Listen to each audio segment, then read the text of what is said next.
लड़कियां अपने घर से भागने से पहले यह स्टोरी जरूर सुने। ट्रेन के एसी कंपार्टमेंट में मेरे सामने की सीट पर बैठी लड़की ने मुझसे पूछा, हेलो, क्या आपके पास इस मोबाइल की सिम निकालने की पिन है? उसने अपने बैग से एक फ़ोन निकाला। वह नया सिम कार्ड उसमें डालना चाहती थी, लेकिन सिम स्लॉट खोलने के लिए पिन की ज़रूरत पड़ती है, जो उसके पास नहीं थी। मैंने हाँ में गर्दन हिलाई और अपने क्रॉस बैग से पिन निकाल कर लड़की को दे दी। लड़की ने थैंक्स कहते हुए पिन ले ली और सिम डालकर पिन मुझे वापस कर दी। थोड़ी देर बाद वह फिर से इधर उधर ताकने लगी। मुझसे रहा नहीं गया, मैंने पूछ लिया, कोई परेशानी? वह बोली, सिम स्टार्ट नहीं हो रही है। मैंने मोबाइल मांगा, उसने दिया। मैंने उससे कहा कि सिम अभी एक्टिवेट नहीं हुई है, थोड़ी देर में हो जाएगी। एक्टिवेट होने के बाद आईडी वेरिफिकेशन होगा, उसके बाद आप इसे इस्तेमाल कर सकेंगी। लड़की ने पूछा, आईडी वेरिफिकेशन क्यों? मैंने कहा, आजकल सिम वेरिफिकेशन के बाद एक्टिव होती है। जिस नाम से यह सिम उठाई गई है उसका ब्यौरा पूछा जाएगा, बता देना। लड़की बुदबुदाई, ओह। मैंने दिलासा देते हुए कहा, इसमें कोई परेशानी की कोई बात नहीं।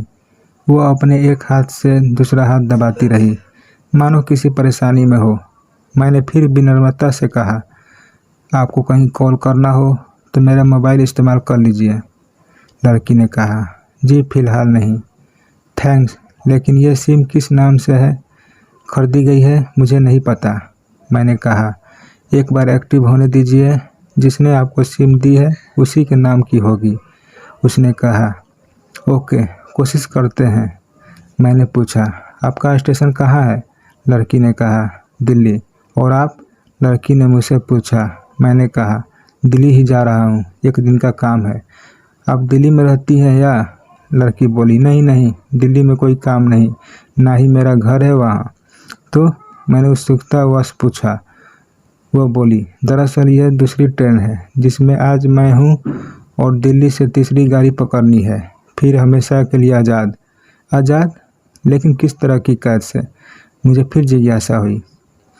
किस कैद में थी ये कमसीन अल्हड़ सी लड़की?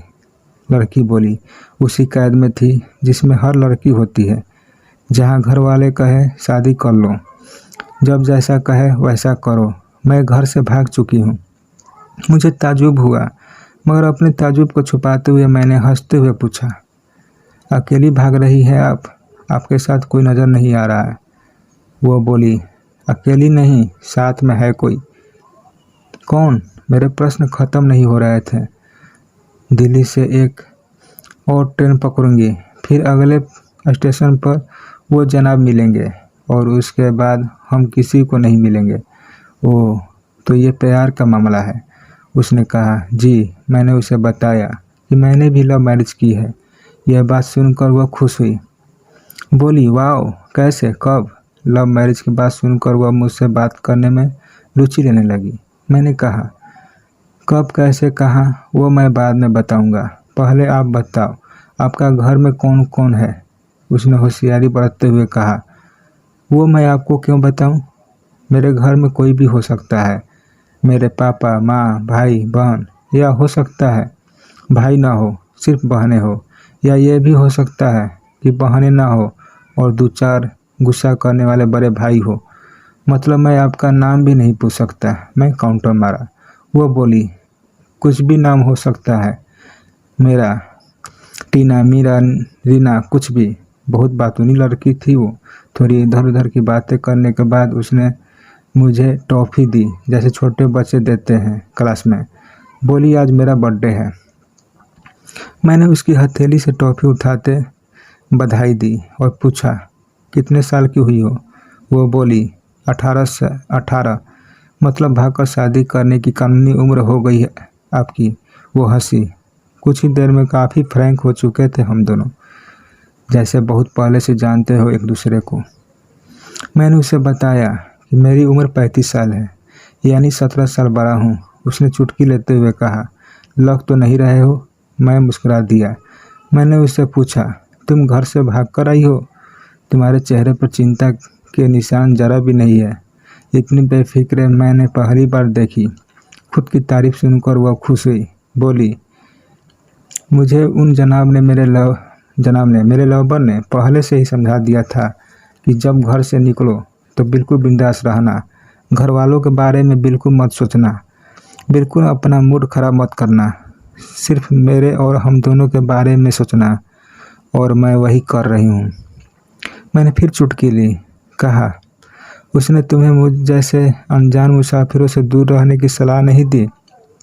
उसने हंसकर जवाब दिया, नहीं, शायद वह भूल गया होगा। यह बताना।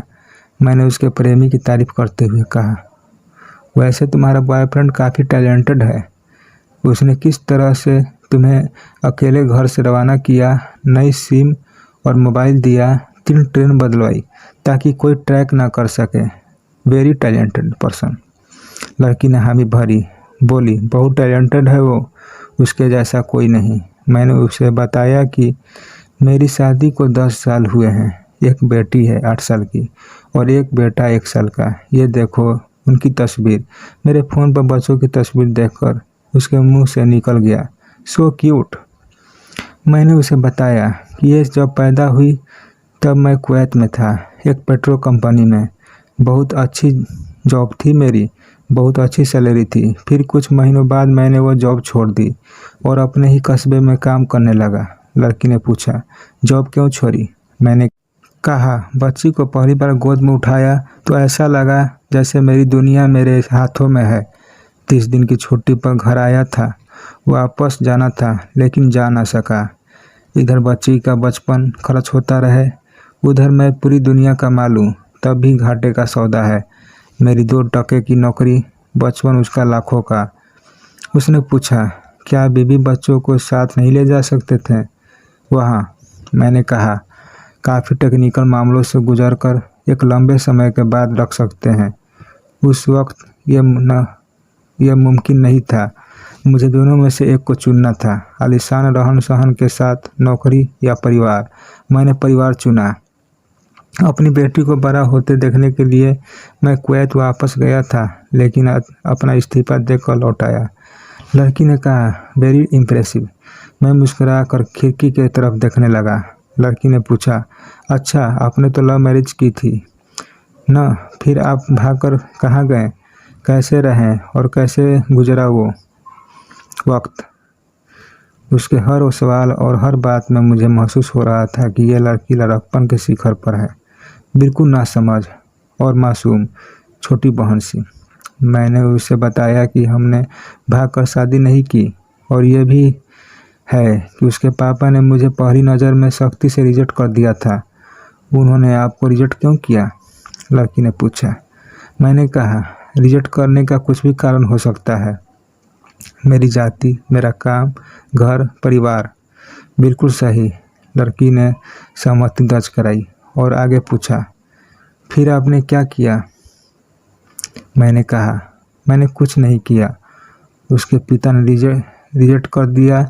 वहीं से मैंने अपने बारे में अलग सोचना शुरू कर दिया था। खुशबू ने मुझे कहा कि भाग चलते हैं। मेरी वाइफ का नाम खुशबू है। मैंने 2 टूक मना कर दिया। वह 2 दिन तक लगातार जोर देती रही कि भाग चलते हैं। मैं मना करता रहा। मैंने उसे समझाया कि भागने वाले जोड़े में लड़के की इज्जत पर कोई खास फर्क नहीं पड़ता, जबकि लड़की के पूरे कुल की इज्जत धुल जाती है। भगाने वाला लड़का उसके दोस्तों में हीरो माना जाता है, लेकिन उसके विपरीत जो लड़की प्रेम संग भाग रही है वह उल्टा कराती है। मोहल्ले के लड़के उसे चालू कहते हैं। बुराइयों के तमाम शब्दकोश लड़की के लिए इस्तेमाल किए जाते हैं। भागने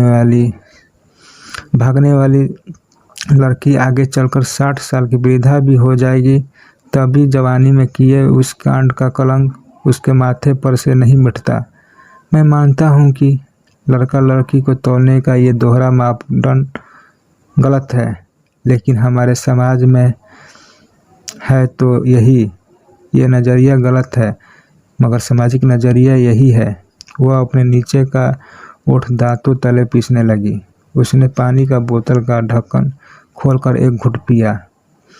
मैंने कहा, अगर मैं उस दिन उसे भगा ले जाता तो उसकी माँ तो शायद कई दिनों तक पानी भी न पीती। इसलिए मेरी हिम्मत ना हुई कि ऐसा काम करूं। मैं जिससे प्रेम करूं उसके माँ बाप मेरे माँ बाप के समान ही है, चाहे शादी ना हो तो ना हो। कुछ पल के लिए वो सोच में पड़ गई, लेकिन मेरे बारे में और अधिक जानना चाहती थी। उसने पूछा, फिर आपकी शादी कैसे हुई? मैंने बताया कि खुशबू की सगाई कहीं और कर दी गई थी। धीरे धीरे सब कुछ नॉर्मल होने लगा था। खुशबू और उसके मंगेतर की बातें भी होने लगी थी फोन पर। लेकिन जैसे जैसे शादी नज़दीक आने लगी, उन लोगों की डिमांड बढ़ने लगी। डिमांड मतलब? लड़की ने पूछा। डिमांड का एक ही मतलब होता है, दहेज की डिमांड। परिवार में सब कुछ सोने से बने तोहफे दो, दूल्हे को लग्जरी कार चाहिए, सास और ननद को नेकलेस दो, वगैरह वगैरह। बोले हमारे यहाँ रीत है। लड़का भी इस रीत की अदायगी का पक्षधर था। वह सगाई मैंने तुड़वा डाली, इसलिए नहीं कि सिर्फ मेरी शादी उससे हो जाए, बल्कि ऐसे लालची लोगों में खुशबू कभी खुश नहीं रह सकती थी, न उसका परिवार। फिर किसी तरह घर वालों को समझा बुझा कर मैं फ्रंट पर आ गया और हमारी शादी हो गई। यह सब किस्मत की बात थी। लड़की बोली, चलो अच्छा हुआ आप मिल गए, वरना वो गलत लोगों में फंस जाती। मैंने कहा, जरूरी नहीं कि माता पिता का फैसला हमेशा सही हो, और यह भी जरूरी नहीं कि प्रेमी की जोड़े की पसंद सही हो। दोनों में से कोई भी गलत या सही हो सकता है। काम की बात यहाँ यह है कि कौन ज़्यादा वफादार है। लड़की ने फिर से पानी की घूंट लिया। मैंने भी। लड़की ने तर्क दिया कि हमारा फैसला गलत हो जाए तो कोई बात नहीं, उन्हें गलानी नहीं होनी चाहिए। मैंने कहा, फैसला ऐसा हो जो दोनों का हो, बच्चों और माता पिता दोनों की सहमति, वो सबसे सही है। बुरा मत मानना, मैं कहना चाहूँगा कि तुम्हारा फैसला तुम दोनों का है, जिसमें तुम्हारे पेरेंट्स शामिल नहीं है, ना ही तुम्हें इसका असली मतलब पता है। अभी उसने पूछा, क्या है इसका सही अर्थ? मैंने कहा, तुम इश्क में हो, तुम अपना सब कुछ छोड़कर चली आई, यह सच्चा इश्क है। तुमने दिमाग पर जोर नहीं दिया, यह इश्क है। फायदा नुकसान नहीं सोचा, यह इश्क है। तुम्हारा दिमाग दुनियादारी के फितूर से बिल्कुल खाली था। उस खाली जगह में इश्क का फितूर भर दिया गया। जिन जनाब ने इश्क को भरा, क्या वो इश्क में नहीं है? यानी तुम जिसके साथ जा रही हो वो इश्क में नहीं, बल्कि होशियारी हीरोगिरी में है। जो इश्क में होता है वह इतनी प्लानिंग नहीं कर पाता, 3 ट्रेनें नहीं बदलवा पाता, उसका दिमाग इतना काम ही नहीं कर पाता। कोई कहे मैं आशिक हूँ और वो शातिर भी हो, यह नामुमकिन है। मजनू इश्क में पागल हो गया था, लोग पत्थर मारते थे उसे। इश्क में उसकी पहचान तक मिट गई। उसे दुनिया मजनू के नाम से जानती थी, जबकि उसका असली नाम कैश था, जो नहीं इस्तेमाल किया जाता। वह शातिर होता तो कैश से मजनू ना बन पाता। फरहाद ने सीरी के लिए पहाड़ों को खोदकर नहर निकाल डाली थी और उसी नहर में उसका लहू बहा था। वो इश्क था।